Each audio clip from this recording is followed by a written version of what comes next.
صلی اللہ محمد وعلی آل محمد وبارک وسلم۔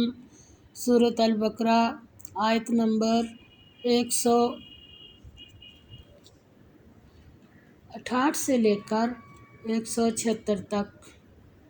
تمام سننے والوں کو السلام علیکم۔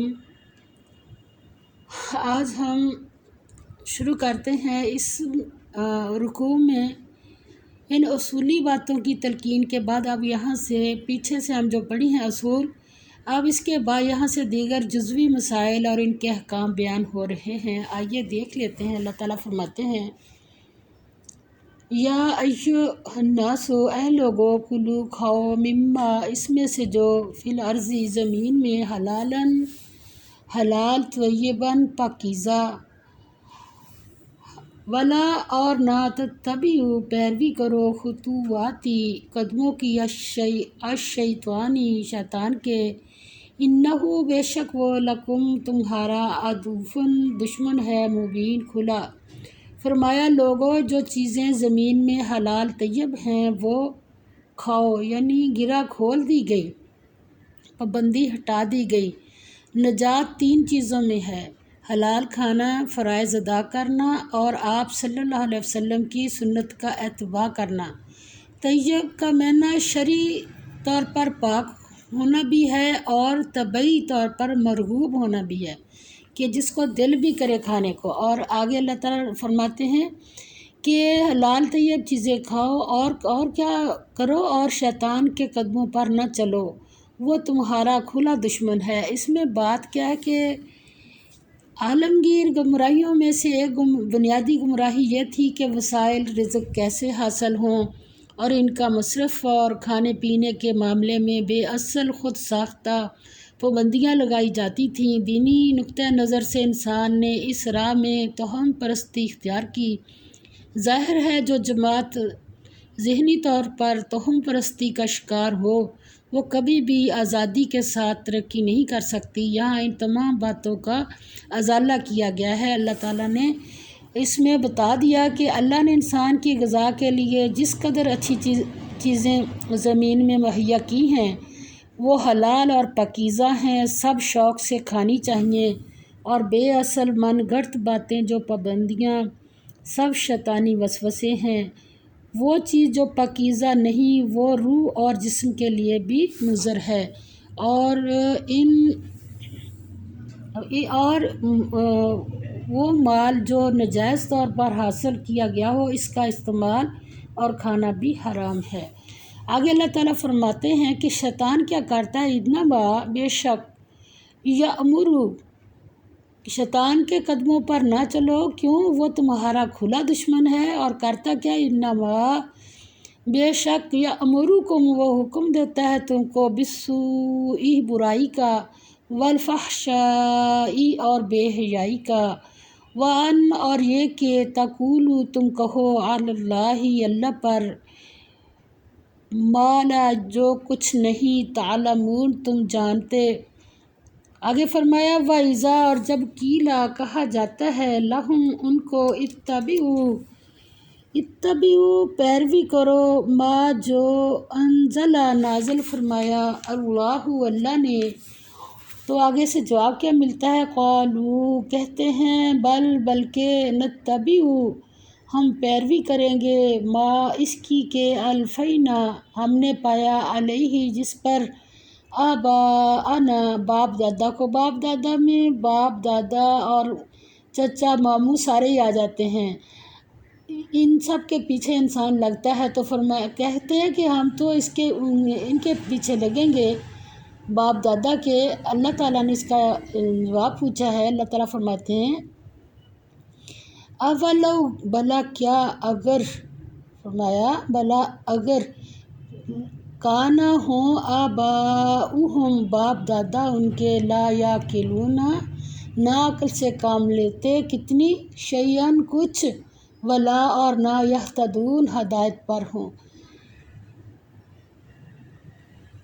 اور اللہ تعالیٰ نے اس میں جو بات ایک سمجھا دی ہے، فرمایا کہ شیطان کیا کہا، وہ تو تم کو برائی اور بے حیائی ہی کے کام کرنے کو کہتا ہے، اور یہ بھی کہ اللہ کی نسبت ایسی باتیں کہو جس کا تمہیں کچھ بھی علم نہیں، یعنی ہم ایسے ہی اٹھ کے نہیں کہہ سکتے، بڑی اس میں احتیاط کی ضرورت ہے۔ ہم اٹھ کے ہر بات کو کہہ دیں اللہ نے ایسے کہا، نبی پاک صلی اللہ علیہ وسلم نے ایسے فرمایا، جس کی اجازت نہیں ہے۔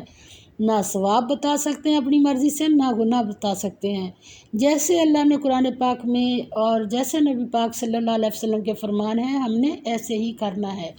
اور آگے اللہ تعالیٰ فرماتے ہیں، اور جب ان لوگوں سے کہا جاتا ہے جو کتاب اللہ نے نازل فرمائی ہے اس کی پیروی کرو، تو کہتے ہیں نہیں، بلکہ ہم تو اسی چیز کی پیروی کریں گے جس پر ہم نے اپنے باپ دادا کو پایا۔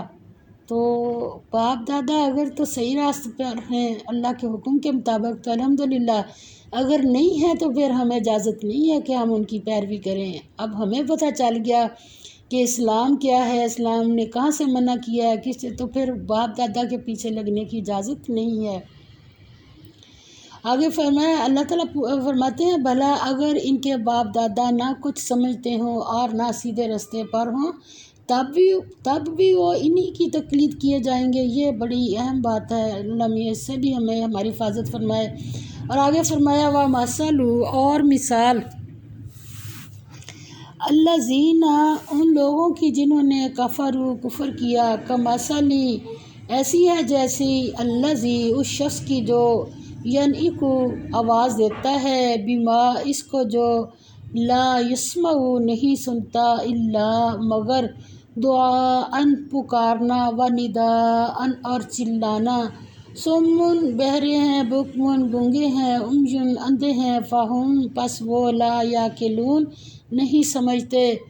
اللہ تعالیٰ فرماتے ہیں جو لوگ کافر ہیں ان کی مثال اس شخص کی سی ہے جو کسی ایسی چیز کو آواز دے جو پکار اور آواز کے سوا کچھ نہ سن سکے۔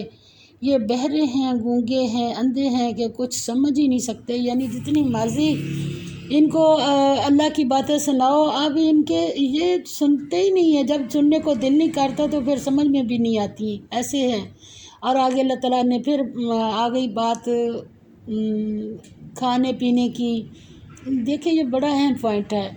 فرمایا، یا ایھا الذین، اے لوگو جو آمنو، ایمان لائے ہو، کلو، کھاؤ، من طیبات، پاکیزہ چیزوں سے، ما، جو کچھ رزقناکم، دی ہم نے تم کو، واشکروا، اور شکر کرو، للہ، اللہ کا، ان کنتم، اگر ہو تم، ایاہ، صرف اسی کی، تعبدون، عبادت کرتے۔ فرمایا، اہل ایمان، جو پاکیزہ چیزیں ہم نے تم کو عطا فرمائی ہیں ان کو کھاؤ، اور اگر اللہ ہی کے بندے ہو تو ان نعمتوں کا شکر بھی ادا کرو۔ اور جن چار پایوں کا گوشت عام طور پر ہم کھاتے ہیں وہ سب حلال ہیں، اس پر اللہ کا شکر بجا لانا ہمارا فرض ہے، سوائے ان 4 چیزوں کے جن کو حرام کیا گیا ہے وہ ہم پڑھ لیتے ہیں۔ فرمایا، انما، بس در حقیقت، حرما، اس نے حرام کیا، علیکم، تم پر، المیتۃ، مردار، والدم، اور خون، واللحم، اور گوشت، الخنزیر، سور کا، وما، اور وہ چیزیں کہ اہل، نام لیا جائے، بھی، جس پر، لغیر اللہ، سوائے اللہ کے۔ اور پھر پابندی لگا کے اللہ تعالیٰ نے تھوڑی سی چھوٹ بھی دی ہے۔ کیا چھوٹ دی ہے؟ فمن، پس جو کوئی، اس ترا، بے بس ہو، غیر، نہ، باغن، سرکشی کرنے والا، ولا، اور نہ، عادن، حد سے بڑھنے والا، فلا، پس نہیں، اسم، گناہ، علیہ، اس پر، ان اللہ، بے شک اللہ، غفور الرحیم، بخشنے والا مہربان ہے۔ فرمایا، اے لوگو، اہل ایمان، جو پاکیزہ چیزیں ہم نے تم کو عطا فرمائی ہیں ان کو کھاؤ، اور اگر اللہ ہی کے بندے ہو تو ان کی نعمتوں کا شکر بھی ادا کرو، یعنی جو بھی ہمیں پسند کی چیز ملتی ہے جب بھی ہم کھاتے ہیں تو پھر ہم ایک دوسرے کے نام ہی نہ لگا دیا کریں کہ فلاں لایا اور فلاں نے کھایا، فلاں نے فرمائش کی، نہیں، سب سے پہلے کس نے عطا کی وہ چیز جس کا ذائقہ بھی مجھے پسند آ گیا اور میں نے کھا بھی لی، تو سب سے پہلے اللہ تعالیٰ نے قرآن میں بتا دیا اگر اللہ ہی کے بندے ہو تو اس کی نعمتوں کا شکر بھی ادا کیا کرو۔ اور آگے اللہ تعالیٰ فرماتے ہیں کہ کس چیز سے منع کیا اللہ نے، اس نے تم پر مرا ہوا جانور اور لہو اور سور کا گوشت اور جس چیز پر اللہ کے سوا کسی اور کا نام پکارا جائے حرام کر دیا۔ یہ والی چیز کی تفصیل ہے تھوڑی سی، جس چیز پر اللہ کے سوا کسی اور کا نام لیا جائے حرام کر دیا گیا۔ ہاں جو ناچار ہو جائے بشرطِ اللہ کی نافرمانی نہ کرے اور حد ضرورت سے باہر نہ نکل جائے، اس پر گناہ نہیں، بے شک اللہ بخشنے والا اور رحم فرمانے والا ہے۔ فرمایا کہ جن چار پایوں کا گوشت عام طور پر ہم کھاتے ہیں وہ سب حلال ہیں، اس پر اللہ کا شکر بجا لانا ہمارا فرض ہے، سوائے ان چار چیزوں کے جن کو حرام کیا گیا ہے: مردار خون اور سور کا گوشت، اور وہ جانور جس کو ذبح کرتے وقت اللہ کے سوا کسی دوسری ہستی کا نام لیا گیا ہو یا غیر اللہ کی نظر کیا گیا ہو۔ ہاں جب آدمی بھوک سے مرنے لگے اور اس کو کوئی حلال چیز میسر نہ ہو تو 3 شرائط کے ساتھ وہ کوئی حرام چیز کھا سکتا ہے۔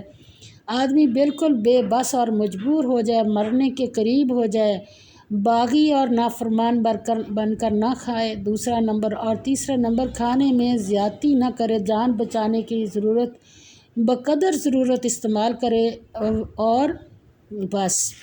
اور آگے اللہ تعالیٰ فرماتے ہیں ان الذین، بے شک جو لوگ یکتمون چھپاتے ہیں، کیا ما انزل جو اتارا ہے اللہ نے من الکتابی کتاب سے، ویشترون اور حاصل کرتے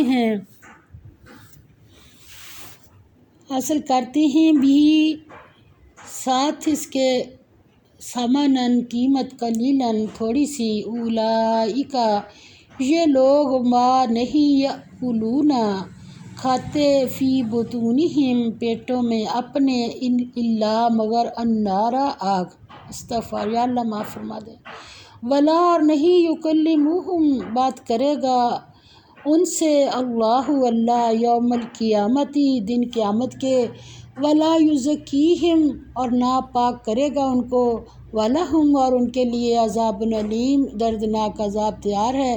کیوں؟ اولئک یہی لوگ ہیں، الذین جنہوں نے اشتروا خریدا الضلالۃ گمراہی کو، کس کے بدلے؟ بالہدیٰ بدلے ہدایت کے، والعذاب اور عذاب بالمغفرۃ اور عذاب بھی بدلے المغفرتی بخشش کے، عذاب ہدایت کے بدلے گمراہی خریدی اور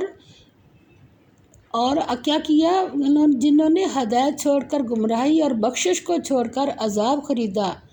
تو اللہ تعالیٰ نے آگے بہت اہم بات کی ہے، فرمایا فما پس کتنا اصبرہم صبر حوصلہ ہے ان کا، کہاں؟ علی النار آگ پر، ذالک یہ بھی ان اللہ اس لیے کہ اللہ نے نزل اتارا الکتاب کتاب کو، کیسے؟ بالحق کی ساتھ حق کے، وَإِنَّ اور بے شک الذین جنہوں نے اختلاف کیا، کہاں؟ فی الکتابی کتاب میں، کیا ہوا پھر؟ لفی البتہ، لفی شقاق بعید مخالفت میں دور کی، البتہ وہ مخالفت میں دور نکل گئے۔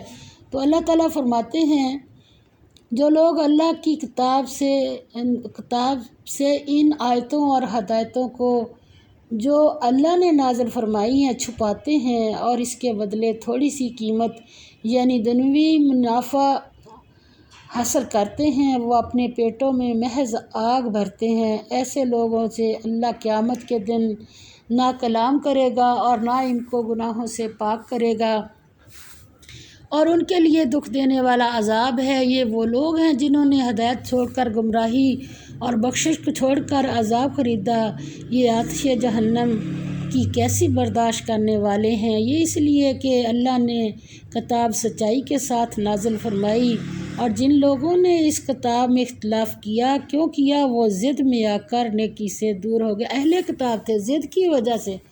تو اللہ تعالیٰ فرماتے ہیں اہل کتاب نے حلال حرام کے بارے میں ہر قسم کی بے جا پابندیاں اپنے ذمہ لگا رکھی ہیں، یہ اس لیے ہے کہ کتاب اللہ کا علم انہوں نے ترک کر دیا ہے۔ ان کے علماء کتمان حق میں مبتلا ہیں اور دنیا کی طمع سے احکام حق میں تحریف کرتے ہیں، یا انہی لوگوں پر ظاہر نہیں کرتے۔ دو چیزیں، یا چھپاتے ہیں یا بدل دیتے ہیں، اور ان کے عوام بھی اپنے مذہبی رہنماؤں کی اندھی تقلید کرتے ہیں۔ کتاب اللہ اور سنت علم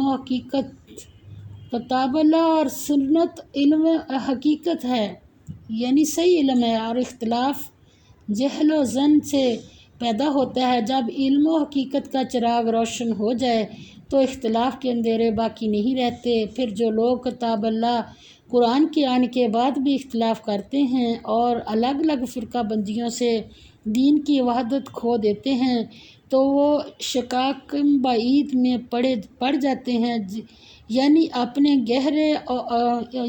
ایسے گہرے اور دور دراز تفرقوں میں مبتلا ہونا جن سے وہ کبھی نہیں نکل سکتے، اور جس قدر ہاتھ پاؤں مارتے ہیں اسی قدر وہ حقیقت سے دور ہوتے جاتے ہیں۔ اللہ تعالیٰ اس سے ہمیں معاف فرمائے اور ہمارے اوپر رحم کرے۔